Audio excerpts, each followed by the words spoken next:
పిల్లలు కావాలనే మీ కలను నెరవేర్చుకోండి. మొదటి కన్సల్టేషన్, మొదటి స్కానింగ్ ఉచితం. వివరాల కొరకు హెగ్డే ఫెర్టిలిటీని సంప్రదించండి. ఆంధ్రప్రదేశ్ రాజధాని అమరావతికి సంబంధించి రైల్వే లైన్కి కేంద్ర రైల్వే శాఖ, కేంద్ర ప్రభుత్వం గ్రీన్ సిగ్నల్ ఇచ్చింది. అయితే దీనికి సంబంధించినటువంటి మరొక అడుగు ముందుకు పడింది. భూసేకరణకి సంబంధించి ఇప్పటికే ఖమ్మం జిల్లాలో భూసేకరణ చేయడం పైన రైల్వే బోర్డు, రైల్వే శాఖ నోటిఫికేషన్ జారీ చేసింది. ఇప్పుడు ఎన్టీఆర్ జిల్లా పరిధి, అంటే ఉమ్మడి కృష్ణా జిల్లా పరిధిలో ఉన్నటువంటి భూముల్ని సేకరించేటువంటి క్రమంలో నోటిఫికేషన్ జారీ చేసింది. జనవరి 16వ తేదీలోగా ఈ భూసేకరణకు సంబంధించినటువంటి అభ్యంతరాలపైన ఇతరత్ర ఉన్నటువంటి అంశాలను కూడా ప్రజలు నేరుగా రైల్వే అధికారులతో డిస్కస్ చేయడానికి అవకాశం కల్పించింది. ఏ ప్రాంతాల్లో భూసేకరణ చేయబోతున్నారో, మొత్తంగా అసలు ఎంత భూమి ఈ రైల్వే లైన్కి అవసరం అవుతుందో ఒకసారి చూసేటువంటి ప్రయత్నం చేద్దాం. అమరావతి రైల్వే లైన్ అనేది చాలా ముఖ్యమైనటువంటి ప్రాజెక్టు, అమరావతికి కనెక్టివిటీని క్రియేట్ చేసేటువంటి విషయంలో. అందుకనే కేంద్ర ప్రభుత్వం యుద్ధ ప్రాతిపదికన ఈ రైల్వే లైన్కి అనుమతి ఇచ్చింది. ఖమ్మం జిల్లా ఎర్రుపాలెం దగ్గర నుంచి నంబూరు వరకు 56 కిలోమీటర్ల మేర ఈ రైల్వే లైన్ నిర్మిస్తారు. 9 రైల్వే స్టేషన్స్ ఇందులో ఏర్పాటు చేస్తారు. అందులో అమరావతి రైల్వే స్టేషన్ అతిపెద్ద రైల్వే స్టేషన్ కాబోతుంది. ఇంటర్నేషనల్ స్టాండర్డ్స్తో నిర్మించాలని భావిస్తున్నారు. మరోవైపు పరిటాల పరిధిలో కార్గో హ్యాండిలింగ్కి సంబంధించినటువంటి హబ్ని కూడా ఏర్పాటు చేయాలనేటువంటి డెసిషన్ని రైల్వే శాఖ తీసుకున్న నేపథ్యంలో టోటల్గా ఈ ప్రాజెక్ట్ కాస్ట్ 2245 కోట్ల రూపాయలు అవుతుంది. సో భూసేకరణకు సంబంధించినటువంటి అంశాల పరంగా చూస్తే ఎన్టీఆర్ జిల్లా పరిధిలో రిలీజ్ చేసినటువంటి నోటిఫికేషన్ ద్వారా మొత్తం నందిగామ రెవెన్యూ డివిజన్ పరిధిలో ఉన్నటువంటి భూములనే రైల్వే శాఖ సేకరించబోతుంది. అయితే మొత్తంగా 297.499 ఎకరాల భూమి ఈ రైల్వే లైన్ కోసం అవసరం అవుతుంది. మ్యాక్సిమం ఇందులో 99% వరకు ప్రైవేట్ ల్యాండ్సే ఉన్నాయి. కాబట్టి స్థానికంగా ఉన్నటువంటి రైతులు లేదా భూ యజమానుల్ని కన్విన్స్ చేయడం ద్వారా భూసేకరణ చేపట్టేటువంటి ప్రక్రియని రైల్వే శాఖ ప్రారంభించింది.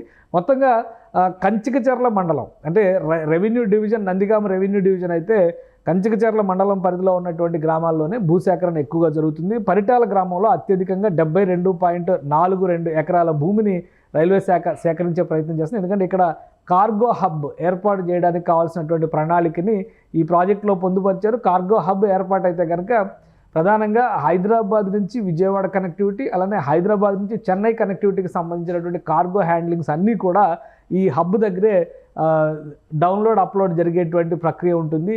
ఎగుమతి దిగుమతుల ప్రక్రియ అక్కడ జరుగుతుంది. కాబట్టి పెద్ద ఎత్తున విశాలమైనటువంటి ప్రాంగణంలో ఇక్కడ ఏర్పాటు చేసేటువంటి ఆలోచన చేస్తుంది. కాబట్టి 72 ఎకరాల భూమి ఇక్కడ అవసరం అవుతుంది. తర్వాత వీరులపాడు మండలం పరిధిలోకి వచ్చేటువంటి పెద్దాపురంలో 50.92 ఎకరాల భూమి, అలానే గొట్టుముక్కల గ్రామంలో 50.49 ఎకరాల భూమి, అల్లూరులో 43.15 ఎకరాల భూమి, జుజ్జూరులో 28.89 ఎకరాల భూమిని సేకరించబోతున్నారు. ఇక చిన్నరావుపాలెంలో 26.45 ఎకరాల భూమి, నరసింహరావుపాలెంలో 14.44 ఎకరాల భూమి, మొత్తంగా 297 ఎకరాల 4.97 కుంటల భూమి వరకు ఇక్కడ సేకరణ జరుగుతుంది. సెంట్ల భూమి అనమాట, ఇక్కడ సేకరణ జరుగుతుంది.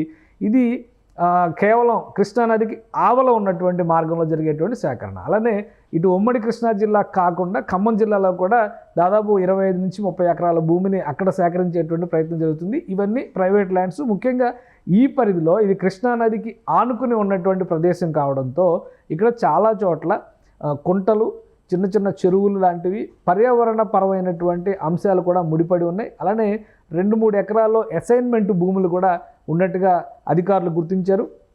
అందుకనే ఒక సమగ్రమైనటువంటి గెజిట్ నోటిఫికేషన్ని రిలీజ్ చేశారు. దీనిపైన అభ్యంతరాలను చర్చించడం ద్వారా భూసేకరణ చట్టాలకి అనుగుణంగా ఇచ్చేటువంటి పరిహారాలపైన కూడా భూ యజమానులతో మాట్లాడేటువంటి ప్రయత్నం చేస్తున్నారు. ఇప్పటికే కొంతమంది భూ యజమానులు అమరావతి తరహా ల్యాండ్ పూలింగ్ స్కీమ్ని తమకు అమలు చేయాలనేటువంటి విజ్ఞప్తి కూడా చేసినట్టుగా తెలుస్తుంది. వీటిపైన పూర్తి స్థాయిలో ప్రభుత్వం పక్షాన, ఆంధ్రప్రదేశ్ ప్రభుత్వం పక్షాన, రైల్వే శాఖ పక్షాన కూడా నిర్ణయం తీసుకుంది. ఎందుకంటే ఈ నిర్మాణం పూర్తయితే అమరావతికి రాకపోకలు దాదాపుగా నిర్మాణం చేయడానికే 2 నుంచి 3 సంవత్సరాలు సమయం పడుతుంది. వాస్తవానికి రైల్వే శాఖ ఇచ్చిన డెడ్ లైన్ అయితే 4 సంవత్సరాలు, కానీ ప్రభుత్వం 3 ఏళ్లలో పూర్తి చేయాలనేటువంటి టార్గెట్ పెట్టినటువంటి నేపథ్యంలో భూ సేకరణకు సంబంధించిన చిక్కులన్నింటినీ కూడా ఆంధ్రప్రదేశ్ ప్రభుత్వమే పరిష్కరించేటువంటి ప్రయత్నం చేస్తుంది. ఇక కృష్ణానది పైన దాదాపు 3.2 కిలోమీటర్ల మేర రైల్వే వంతెనని నిర్మించాల్సి ఉంటుంది. ఈ రైలు మార్గానికి సంబంధించి దాన్ని ఐకానిక్ బ్రిడ్జ్గా డిజైన్ చేయాలని ఏపీ సర్కార్ ఆలోచన చేస్తుంది.